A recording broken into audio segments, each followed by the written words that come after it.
Hello, it's Scott Manley here. It's November 5th and this is Deep Space News Network, and we open with congratulations to the Indian Space Agency, which has successfully launched their Mars orbiter mission from the Satish Dhawan launch site on their east coast. It will head off to Mars after a number of orbits off the Earth, and it should take about 300 days to get there, hopefully successfully. That would make them the fourth country to successfully send a spacecraft to Mars. Later in the month, on the 18th, we'll of course be looking forward to the Maven mission being launched by NASA. Both spacecraft are orbiters and will work together, probably, to examine the atmosphere and understand what these methane signatures are, possibly, and perhaps get some clues to what processors are going on and feeding the atmosphere.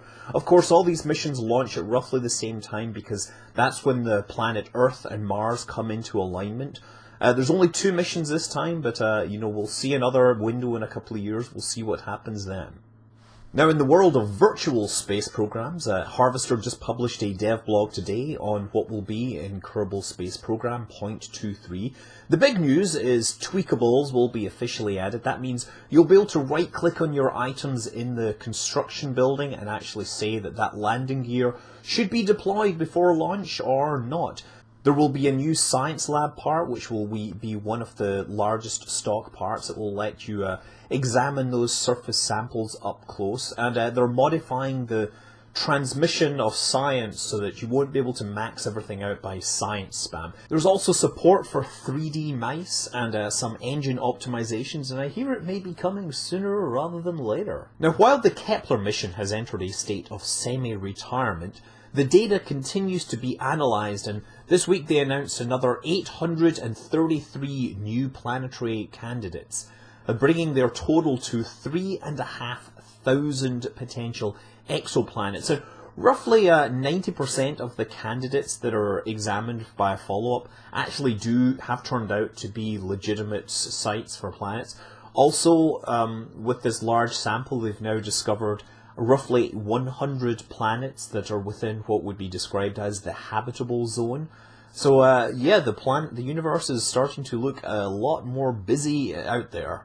And speaking of busy, I've been watching the goings-on in KWI6T, which is a system in the Catch region of EVE Online. We've pretty much had an ongoing battle for the last 12 hours or thereabouts, involving something like 140 supercapitals, 400 capital ships, and many, many subcapitals. Unfortunately, it seems that just a few minutes ago, the node crashed and all the titans and supercapitals managed to get away by essentially not logging back in. Things were looking interesting. It involved Nulli Secunda, Pandemic Legion, AAA, a bunch of Stainwagon. It was pretty complicated. When you have that many titans or supercapitals tackled, pretty much everybody will send their representatives to try and get on kill mails. CFC had DBRB, the Big Red Boat, sitting cloaked and calling the shots, dropping bombs on fleets of subcapitals, and later a Megathron fleet apparently came onto the grid, but I missed that. Anyway, I'll be interesting to read the battle report. I've also been reading the dev blogs that have been going out for the forthcoming Rubicon release. Most interesting today, the tinfoil hattery came back again when they announced the details of the new Sister of Eve cruisers, the Astero and the Stratios. And as part of this, they announced that the Sisters of Eve Corporation, you would be able to get it using the loyalty point store at any Sisters of Eve station. But if you happen to have access to the Sanctuary Station, which is a single system in nullsec, deep in the middle of pure blind, you would have a 50% or a 33% cut on the cost. Basically, the high-sec stations, you're going to pay 50% more to buy these ships. Now, the tinfoil hattery came because, well, Pure Blind is a region which is entirely controlled by the CFC and their allies. There's a small cluster of systems in there that are owned by the Sisters of Eve, which means they do not have SOV. But to get in there, you pretty much have to go through CFC systems. So everybody's, of course, coming out and saying that EVE Online devs love the goons. And who am I to deny such a thing?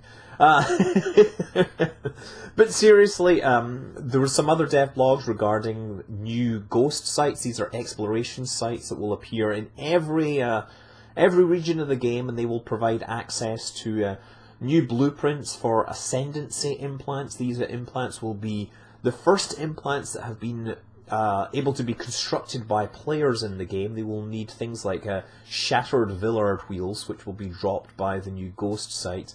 The ascendancy implants actually increase warp speed, and with a full set of them you can make your spacecraft go ridiculously fast, especially when you combine them with the new changes to the warp drive system. I tested on Singularity, not without even the implants, and I was able to travel from Jita down to VFK in about 10 minutes. So yeah, warp speed mobility is going to be a game changer in the Rubicon release. Also in these sites you're going to find the mobile refitting systems and the mobile depots, and also sneak or surprise announcement was that T3 cruisers are now going to be able to refit subsystems as part of a standard fitting service. For a long time this required a lot of complicated changes, but they've apparently fixed that.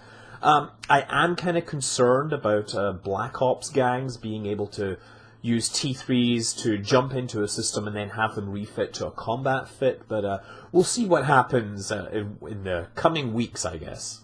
And in the coming weeks, Star Citizen will reach the end of its lifetime insurance window finally. November 26th is the cutoff date. And I don't know, people are still going space crazy and spending loads of money. They now pass $26 million, which means they've unlocked the advanced capital ships features, being, I guess the idea being you'll be able to run around your Bengal if you've got it, and put out fires and have gunfights and fire people out of airlocks and things like that. If they make it to 28 million, they will unlock a new starter ship in the form of the Mustang, which will be an alternative to the Aurora. Also, with the deadline for lifetime insurance approaching, it has been revealed that there will be one last sale of all the limited ships, with the exception of the Vandal Scythe, the Idris M military version, and the Super Hornet, which has just left the store. Everything else is probably going to return to the store in the next few weeks, with one last chance for lifetime insurance for people that want to spend silly amounts of money on this game. Over the other side of the Atlantic, the developers of Elite Dangerous have announced that the alpha will officially start in December. For those people that spent £200 or more on backing the game, they will get early access. I'm only at the £100 tier, so that means I'm only going to get in the first wave of betas. But that's fine. I'll deliver whatever I can when I can, and I'm sure we'll all be very interested to see what goes on in the new universe.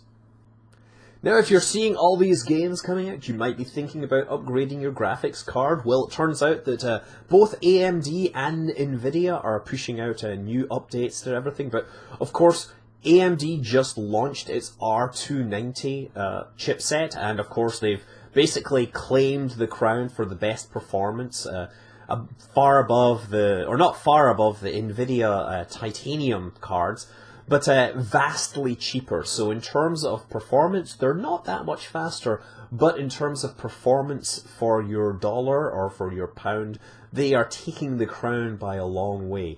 And interestingly enough, it turns out that there's two variants. There's a 290X and there's a regular 290, and the 290s are actually they're pretty close to the X versions.